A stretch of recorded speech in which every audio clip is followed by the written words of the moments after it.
istighfar, secara khusus masalah istighfar.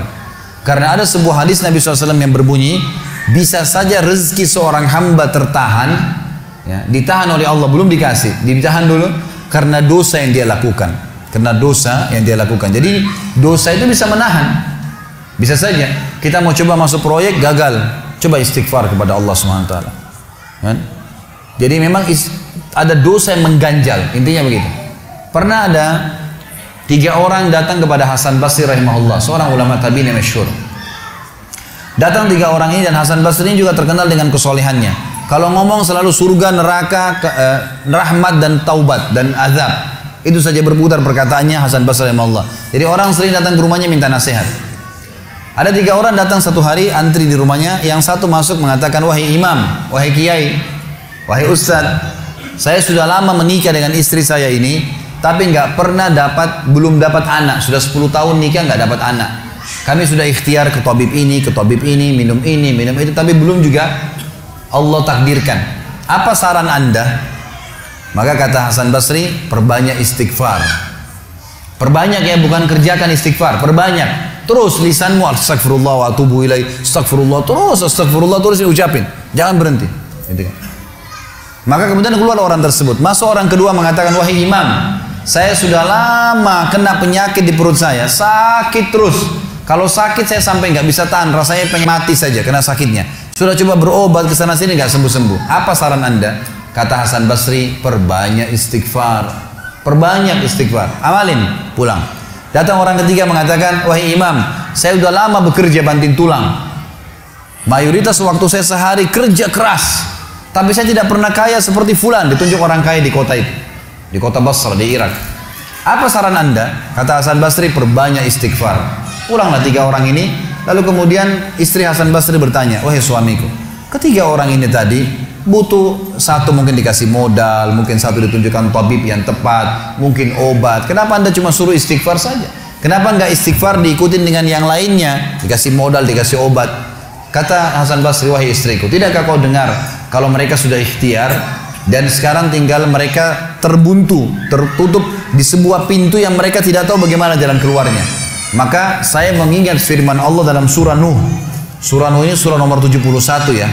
Ayatnya ayat 10 sampai ayat 12. Nabi Nuh alaihissalam berkata kepada kaumnya tentang istighfar. Surah Nuh surah nomor 71 ayat 10 sampai ayat 12. A'udzubillahi minasyaitonirrajim, faqultu astaghfiru rabbakum innahu kana ghaffara. Yursilis samaa'a 'alaikum midrara wa yumdidkum bi amwalin wa banin wa yaj'al lakum jannatin wa yaj'al lakum anhara. Kata Nabi, kata Allah Subhanahu wa taala, Nuh berkata kepada kaumnya, istighfarlah, minta taubatlah kepada Tuhan kalian, sesungguhnya Dia Maha menerima taubat hamba-hambanya. Manfaatnya Dia akan menurunkan untuk kalian dari langit midrara. Midrar kata para ulama tafsir bisa berarti hujan yang lebat, bisa berarti rezeki yang non-stop, terus dikasih sama Allah bertubi-tubi. Dan dengan istighfar Allah akan memperbanyak harta dan keturunan kalian, dan Allah akan jadikan kebun-kebun kalian lebat, dan Allah akan suburkan juga seluruh sungai-sungai kalian. Jadi di sini manfaat daripada istighfar. Ada kisah yang lain teman-teman sekalian, kisah Imam Ahmad rahimahullah. Imam Ahmad rahimahullah dari 4 mazhab tadi, Abu Hanifah, Malik, Syafi'i dan Ahmad. Ahmad bin Hanbal muridnya Imam Syafi'i. Mazhab yang keempat. Imam Ahmad rahimahullah di akhir hidup beliau ulama besar hadis. Di akhir hidup beliau pernah terlintas di benaknya untuk mendatangi sebuah kota di Irak. Kenapa ke sana nggak tahu. Pokoknya pengen ke sana gitu. Imam Ahmad pergi ke sana. Tiba di kota itu, tapi saya tidak temukan dalam riwayat ini kota apa yang dimaksud. Tiba di kota itu, Imam Ahmad tiba azan maghrib. Lihat masjid, ada satu masjid, masuk masjid itu sholat berjamaah. Orang nggak tahu dia, karena zaman dulu orang tidak ada foto, tidak tahu lihat bagaimana wajah siapa orang ini, nggak kenal. Habis sholat maghrib, Imam Ahmad duduk sedikit baca Al-Quran. Azan isya dia ikut sholat. Selesai isya, Imam Ahmad pergi ke pojok masjid, mau geletak tidur. Marbot masjidnya datang, dekatin. Wahai syekh, syekh ini dalam bahasa Arab 3 artinya. Bisa satu dari 3. Bisa orang tua, syekh. Bisa orang alim, bisa orang kaya. Jadi tidak selamanya kalau antum dipanggil di Saudi syekh dianggap orang alim gitu. Bisa saja orang tua gitu kan. Dipanggil, hai syekh, Orang tua maksudnya. Ngapain anda di sini? Kata Imam Ahmad, saya musafir, nggak kenal orang siapapun di kota ini. Besok pagi saya mau pergi. Nggak ada tempat nginap, saya mau nginap di sini. Karena zaman dulu nggak ada penginapan-penginapan kayak kita sekarang, banyak hotel segala gitu. Kata marbotnya nggak bisa. Masjid nggak boleh tidur. Kata Imam Ahmad, saya didorong-dorong keluar dari masjid. Orang ini nggak tahu kalau ini Imam Ahmad. Kalau tahu mungkin diundang ke rumahnya. Tapi ini marbot, masya Allah, istiqamah nih gitu. Keluar dari masjid, ditutup pintu masjid sama dia. Imam Ahmad lihat orang yang sudah pergi. Imam Ahmad lihat ada teras masjid, tidur di teras masjid. Balik lagi marbotnya. Wahai Syekh, ngapain sini? Musafir, mau tidur, nggak ada tempat nginap. Nggak bisa Syekh. Teras pun nggak boleh, peraturan. Ini saya bilang tadi istiqamah luar biasa nih. Imam Ahmad bilang, saya didorong-dorong ke jalanan. Dorong ke jalanan. Waktu saya lagi didorong ke jalanan, ternyata masjid bersebelahan dengan kios penjual roti. Ada satu orang penjual roti di sebelah masjid. Lalu dia mengatakan, Syekh, dipanggil Imam Ahmad, silakan ke tempat saya. Imam Ahmad pun datang. Dia bilang, saya punya rumah tidak jauh dari sini. Ini kios saya, ada ruangan tempat tidur saya. Silakan anda pakai nginap, besok anda mau pulang silakan. Kata Imam Ahmad menceritakan tentang keadaan dia dengan penjual roti ini.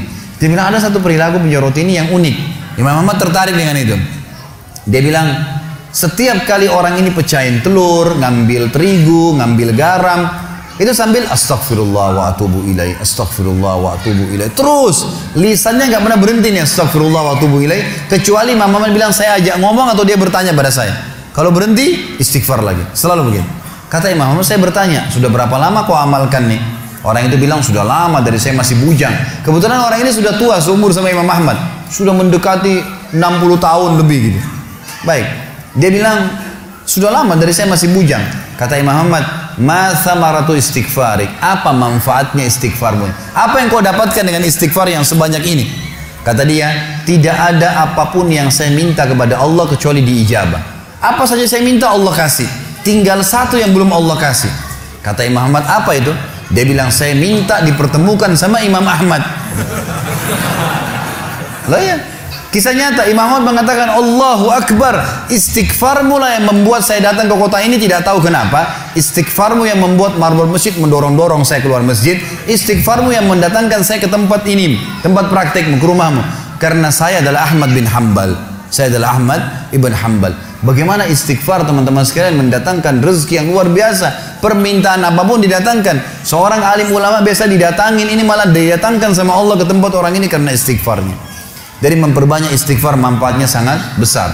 Hadis Bukhari kata Nabi SAW, siapa yang mulazamah selalu istighfar, Allah akan jadikan jalan keluar dari masalahnya dan Allah akan berikan rezeki dari tempat tidak disangka-sangka.